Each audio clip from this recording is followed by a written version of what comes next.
नेतृत्व में भरोसा सबसे महत्वपूर्ण घटकों में से एक है कि आप लोगों से कैसे जुड़ते हैं, कि आपको भरोसा पर आधारित संबंध बनाने की आवश्यकता है। और स्तंभों में यह महत्वपूर्ण है कि हम विषय को बहुत ही व्यवहारिक दृष्टिकोण से देखें। आप व्यवहारिक रूप से लोगों के साथ भरोसा कैसे बनाते हैं?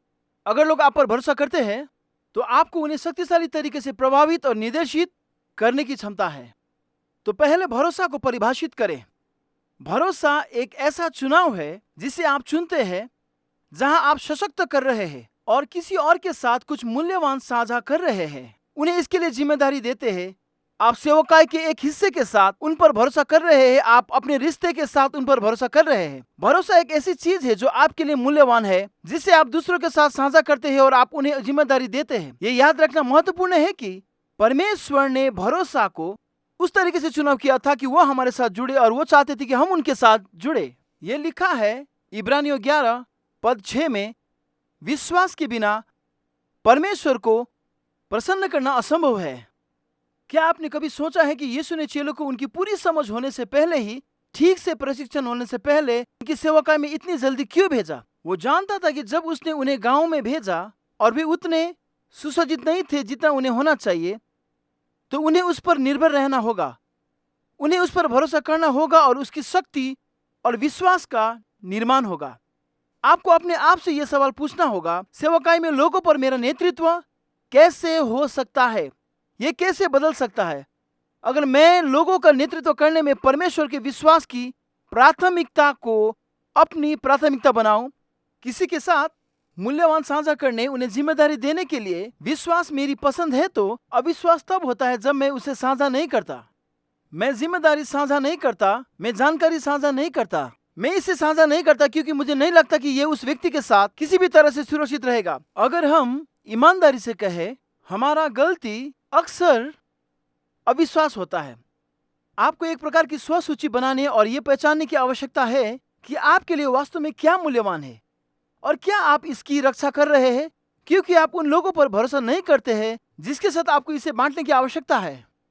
आप वास्तव में किसे बहुत महत्व देंगे और आपको भरोसा कैसे बनाने की आवश्यक है कि आप इसे साझा कर सके। जितना अधिक आप लोगों को आप पर भरोसा करने के लिए प्रेरित करते हैं और आप लोगों पर भरोसा करते हैं, उतना ही अधिक आपका सेवकाई बढ़ सकता है। और जब भरोसा की बात आती है तो आपकी भूमिका बहुत ही महत्वपूर्ण हो जाती है। और अक्सर अगुआ अपनी भूमिका को गलत समझते हैं। एक अगुआ के रूप में अक्सर हम सोचते हैं कि हमारी भूमिका भरोसा को मापना है, इसलिए मैं अपने दल को देखता हूँ और उन लोगों को देखता हूँ जो मेरे सेवकाई में सेवा कर रहे हैं, और मैं खुद से सवाल पूछता हूँ, क्या मुझे उन पर भरोसा है? मैं उन पर कितना भरोसा करूं? और हम लोगों के साथ हमारे भरोसा को माप रहे हैं और इसके लिए एक जगह है। लेकिन वास्तविकता यह है कि अन्य लोगों की विश्वसनीयता को मापना हमारी जिम्मेदारी नहीं है। हमारी जिम्मेदारी है कि हम उनमें भरोसा पैदा करें। जब मैं और मेरी पत्नी अपने बच्चों की परवरिश कर रहे थे, वे छोटे थे और फिर वे बढ़ रहे थे, एक माँ बाप के रूप में मैं विश्वास को मापूंगा। मुझे अपने बेटे पर कितना भरोसा है? क्या मैं उसे और सामान दे सकता हूँ? क्या वो देर रात बाहर आ सकता है? एक बार मेरी पत्नी ने मुझसे कहा, जोएल, तुम्हें पता है, मैं समझता हूं कि हमें अपने बच्चों का भरोसा को मापना होगा, लेकिन अगर हम अपने बच्चों पर भरोसा करते हैं तो ये वास्तव में उतना मायने नहीं रखता। महत्वपूर्ण यह है क्या वे हम पर भरोसा करते हैं। अगर हमारे बच्चे हम पर भरोसा करते हैं तो जब उन्हें कोई समस्या होती है तो वे छिपते नहीं है, वे समाधान के लिए हमारे पास आएंगे। अगर हमारे बच्चे हम पर भरोसा करते हैं और गलती करते हैं तो वे इसे नहीं छिपाएंगे, वे मदद के लिए हमारे पास आएंगे। एक अगुआ यही करता है। आप केवल भरोसा को मापते ही नहीं, पर आप भरोसा का निर्माण करते हैं। यदि आपके कार्यकर्ता, आपके दल, आपके लोग, यदि वे आप पर भरोसा करते हैं तो वे आवश्यक होने पर भी आपके पास आएंगे और आप उनका नेतृत्व कर सकते हैं और आप एक आत्मप्रेरक कार्य कर सकते हैं। मेरा अनुपात क्या है कि मैं भरोसा को कितना मापता हूं बनाम मैं भरोसा कितना बनाता हूं। और यह महत्वपूर्ण सवाल बनाते भी है, व्यवहारिक रूप से आप लोगों के साथ भरोसा कैसे बनाते हैं। यीशु ने यह शानदार ढंग से किया और हम पतरस के साथ उनकी उदाहरण को देखने जा रहे हैं, क्योंकि उन्होंने पतरस के साथ भरोसा बनाने में 3 साल बिताए कि पतरस उन योजनाओं और उद्देश्यों और संबंधों के लिए उन पर भरोसा करेगा जो यीशु पतरस के साथ चाहते थे। यीशु और पतरस की उदाहरण से हम जो सीखते हैं वो सबसे पहले और सबसे महत्वपूर्ण है, आप अनुभव से भरोसा का निर्माण करते हैं। आप इसे जल्दी या केवल शब्दों के साथ नहीं बनाते हैं, आप इसे अनुभव से बनाते हैं। यीशु हमेशा पतरस के साथ काम कर रहे थे वो पतरस को चुनौती दे रहा था, काम करने के लिए आमंत्रित कर रहा था। वो अनुभव के ऐसे क्षण पैदा कर रहा था जहां पतरस को पता चलेगा कि यीशु वास्तव में उस पर भरोसा करता था। आप देखिए, भरोसा ये भरोसा नहीं है कि कोई व्यक्ति उस नौकरी के लिए एकदम सही है जिसे आप उन्हें देना चाहते हैं।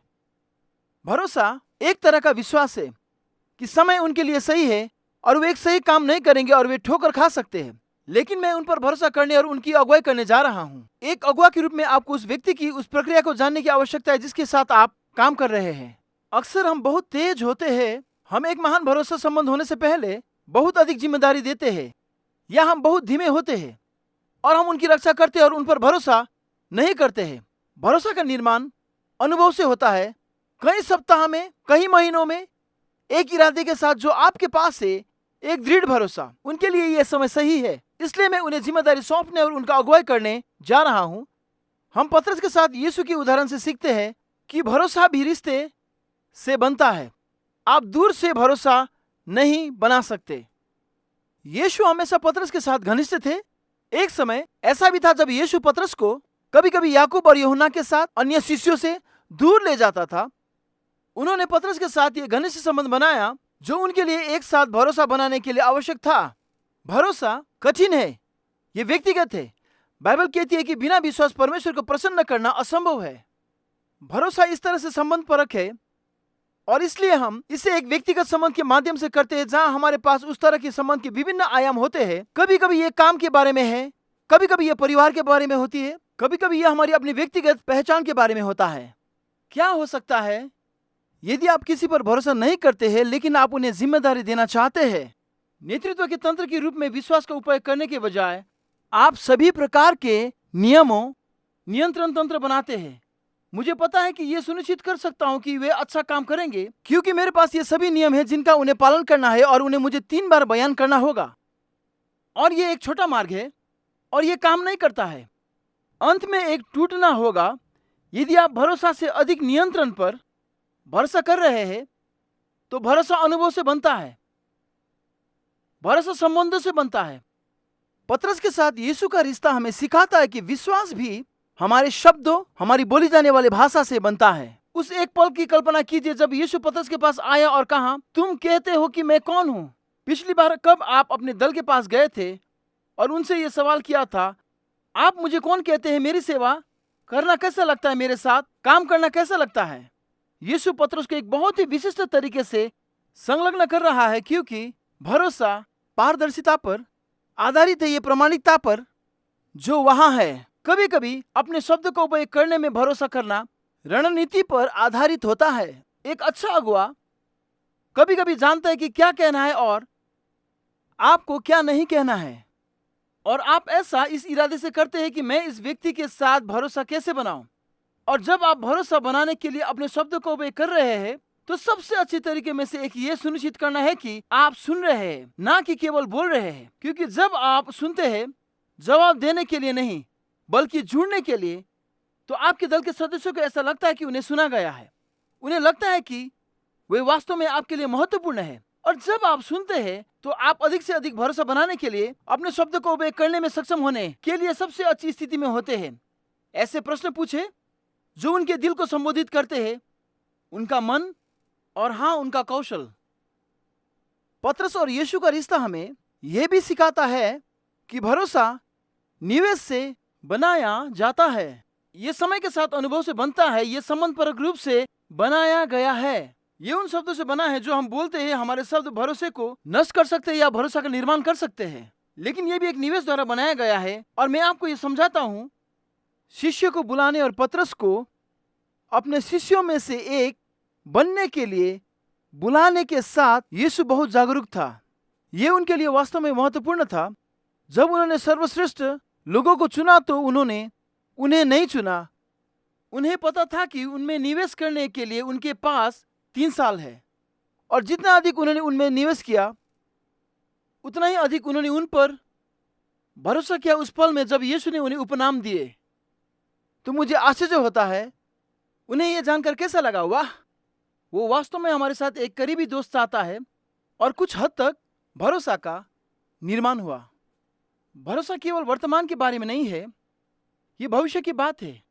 भरोसा बनाने में आपको अपने दल के साथ क्या काम करने की आवश्यकता है, ताकि अब से 2 साल बाद वही उस काम के लिए तैयार रहे जो परमेश्वर चाहता है कि वे आपकी सेवकाई में करे। आप देखिए, भरोसा एक ऐसा कार्य है जो आप आज उस कार्य के लिए करते हैं जिसे आप कल पूरा होते देखना चाहते हैं। ये भविष्य के लिए एक निवेश है और इस सिद्धांत को जानना महत्वपूर्ण है, क्योंकि यह आपको कुछ धैर्य और कुछ अनुग्रह प्रदान करता है, ताकि जब आप लोगों के साथ काम करते हो तो आपको एहसास हो कि भरोसा रातों रात नहीं बनते हैं। और मैं उनमें निवेश करना चाहता हूँ।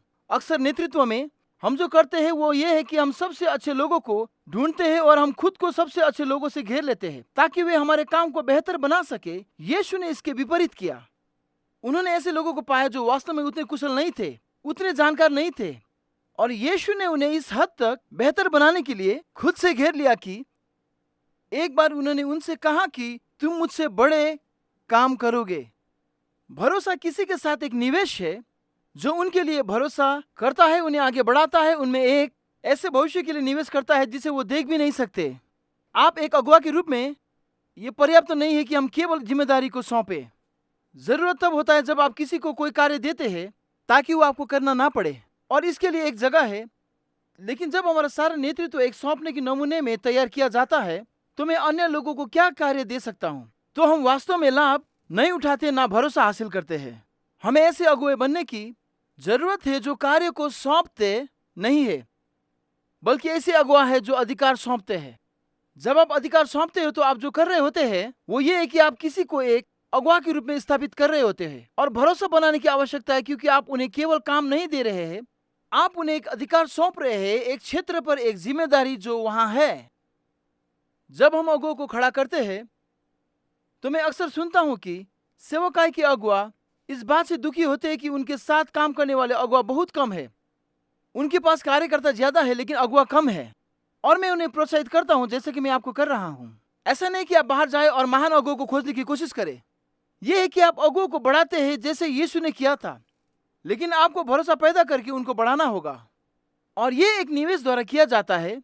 आप एक ऐसी जगह पर पहुंच रहे हैं जहां आप बदलाव करते हैं, और मैं केवल कार्य नहीं सौंप रहा हूं, अब मैं अधिकार सौंप रहा हूं। इसलिए मेरे पास केवल अच्छे कर्मचारी नहीं है, बल्कि वास्तव में मेरे पास निर्माणक और अगुवा है जो दर्शन और सेवकाई का विस्तार करेंगे। और फिर अंत में पतरस के साथ यीशु हमें सिखाता है कि विश्वास ये वास्तव में समय के साथ निरंतरता से निर्मित होता है। पतरस के साथ यीशु के 3 साल थे। मुझे लगता है कि ये इतना ज्यादा नहीं है कि यीशु पतरस के साथ 3 साल थे, क्योंकि उन्हें सिर्फ पतरस के साथ काम करना था। लेकिन उसे पतरस की जरूरत थी कि वो उसे जाने, उस पर भरोसा करे, और पतरस को वहां पहुंचाने में इतना समय लगा जहां उसे यीशु पर यह भरोसा था। विश्वास का निर्माण निरंतरता से होता है। चरित्र में निरंतरता जहां आप समय के साथ बार बार खुद को साबित करते हैं, या किसी रिश्ते की शुरुआत में विश्वास की एक छोटी मात्रा हो सकती है, लेकिन जैसा कि आप उनके साथ अपने चरित्र में सुसंगत है, वे आपकी बातों पर भरोसा करने लगते हैं, वे आपके विश्वासों पर भरोसा करने लगते हैं। ये चरित्र में निरंतरता है, लेकिन ये आपकी क्षमता में भी निरंतरता है। लोग आप पर भरोसा करेंगे और आप भरोसा पैदा करेंगे जब आप दिखाते हैं वास्तव में आप जानते हैं कि आप क्या कर रहे हैं। तो वहां हम परमेश्वर की आत्मा पर भरोसा करते हैं। उन्होंने हमें एक मन दिया है, उन्होंने हमें एक क्षमता दी है। एक पुरानी कहावत है, कभी कभी कमरे में सबसे चतुर व्यक्ति ना बने ताकि आप सीख सके। मैं इसे थोड़ा बदलना चाहूंगा और कहना चाहूंगा, कभी कभी आपको सबसे चतुर व्यक्ति होना पड़ेगा। जब आप अपने दल के साथ होते हैं तो आपको खड़े होने की आवश्यकता होती है और आपको दिशा स्पष्टता देने की आवश्यकता होती है, जहां वे देखेंगे वाह वो जानता है, वो जानती है कि वो किस बारे में बात कर रही है। एक योग्यता है जिस पर वे भरोसा करते हैं, कि जानते हैं कि आप क्या कर रहे हैं। ये चरित्र द्वारा निर्मित है, ये योग्यता द्वारा निर्मित है। लेकिन भरोसा एक रासायन विज्ञान द्वारा भी बनाया जाता है, जहां आपके पास उनसे जुड़ने के लिए इस तरह के भावनात्मक बुद्धिमत्ता होती है। आपके दल में अलग अलग सदस्य होंगे, इसीलिए एक अगुवा के रूप में आप विभिन्न प्रकार के व्यक्तित्व से जुड़ने का कौशल सीखते हैं। भरोसा बनाने के लिए काम करना पड़ता है।